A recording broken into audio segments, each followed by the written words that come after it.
Welcome to this video on the economics of bottlenecks.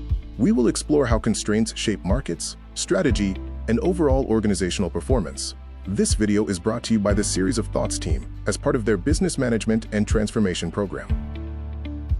Bottlenecks are more than just operational nuisances, they are economic forces. In every system, a constraint determines maximum throughput, shaping pricing, competition, and strategic advantage. Optimizing anywhere but the bottleneck often fails to create real value. The core principle is that the slowest step determines the system's maximum output. Improving non-bottleneck areas only creates the illusion of progress. Systems grow only when constraints are relieved, making bottleneck identification critical. The paradox of optimization involves local teams creating gains that don't improve the system's level. This leads to wasted investment in non-constraint areas. Often, the real constraints are hidden, while focus remains on obvious operational issues. Leaders often go wrong by optimizing within departmental silos instead of thinking about the entire system. This results in a patchwork of local improvements that do not relieve the actual system constraint, which might be political or technical. Bottlenecks create value concentration. Scarcity at a constraint allows those who control it to extract premium pricing and outsized profit margins. Entire industries can reorganize around these constraint points, centralizing value flows. Examples of bottleneck economics include chip manufacturers like TSMC, which control critical production stages and concentrated rare earth processing capacity. Major ports also function as global trade bottlenecks, causing cost spikes during congestion. The strategic implication is that whoever controls the bottleneck controls the market.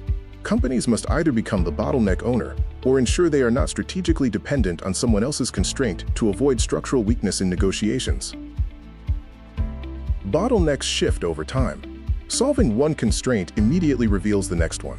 As systems grow, new pressure points emerge, requiring continuous reevaluation of where the true limiting factor lies. Innovation systematically moves constraints.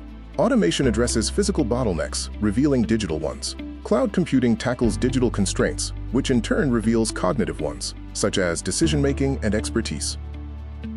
Productivity gains often feel temporary because the bottleneck simply migrates. Investments might improve one area, but a different constraint emerges as the new limiting factor, causing gains to plateau or reverse. Bottlenecks drive pricing power. Scarce capacity raises prices, giving customers a choice: pay the premium or go without.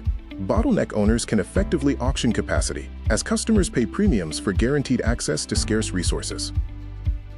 Strategic rationing is used by companies like airlines through yield management to maximize revenue from scarce seating. Cloud providers use tiered pricing based on demand scarcity. Logistics networks apply surcharges to ration capacity during peak times. From the customer perspective, they are buying guaranteed access to scarce capacity. Smart bottleneck owners use tiered access models, allowing price-sensitive customers to queue while premium customers pay for priority. Bottlenecks create systemic fragility. A failure at a bottleneck cascades, stopping the entire system. Redundancy at these points is often underinvested in, despite the high cost of system failure. Global supply chains amplify this risk through interconnected specialization. Events like the Suez Canal blockage and semiconductor shortages show how optimized global systems create single points of failure, prioritizing efficiency over resilience.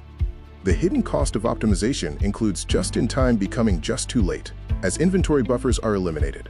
Single-source savings create concentrated dependencies. Deep specialization increases efficiency, but reduces overall adaptability and resilience. Hyper-efficiency can backfire by removing the slack needed to absorb shocks. Lean systems become brittle under stress, lacking the buffer capacity to handle unexpected demand or equipment failure, making them fragile during disruption. The cost-cutting paradox shows that initiatives targeting visible expenses, like inventory, can tighten bottlenecks instead of relieving them.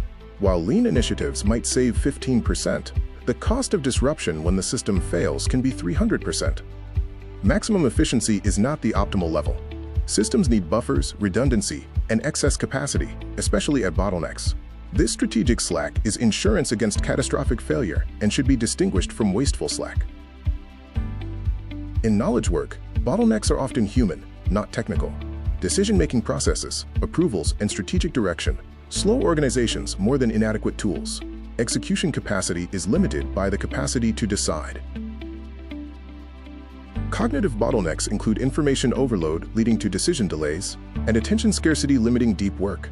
Expertise concentration on specific individuals and high coordination overhead also restrict throughput. Technology has largely solved many physical and digital bottlenecks, yet overall productivity gains are not dramatic. This is because the constraint has migrated to human cognitive capacity, limiting how fast people can learn, decide, and create. To relieve human bottlenecks, organizations should push decision rights to the lowest competent level and automate routine judgment. They should also distribute expertise and protect attention for high-value thinking. Bottlenecks create strategic opportunities. Companies can differentiate by solving customer constraints better than competitors, capturing premium pricing. Disruptors succeed by eliminating incumbent industry bottlenecks entirely. Innovation often arises from constraint pressure. Uber eliminated the taxi availability bottleneck. AWS solved the server provisioning constraint. Stripe simplified payment integration. AI is now attacking cognitive labor bottlenecks. To find your bottleneck opportunity, ask where customers experience friction, where workflows stall, and what takes longer than it should. The most valuable innovations eliminate entire categories of constraints, not just improve existing processes. Bottleneck economics requires thinking in systems, not silos, prioritizing total throughput. Leaders must identify and protect critical constraints, anticipating how they will shift. This involves maintaining strategic buffers and resisting cost-cutting at constraints. To summarize the 8 principles, focus on true capacity, understand value concentration, anticipate dynamic constraints, leverage pricing power, manage systemic fragility, balance efficiency with resilience, address human constraints, and seize strategic opportunity.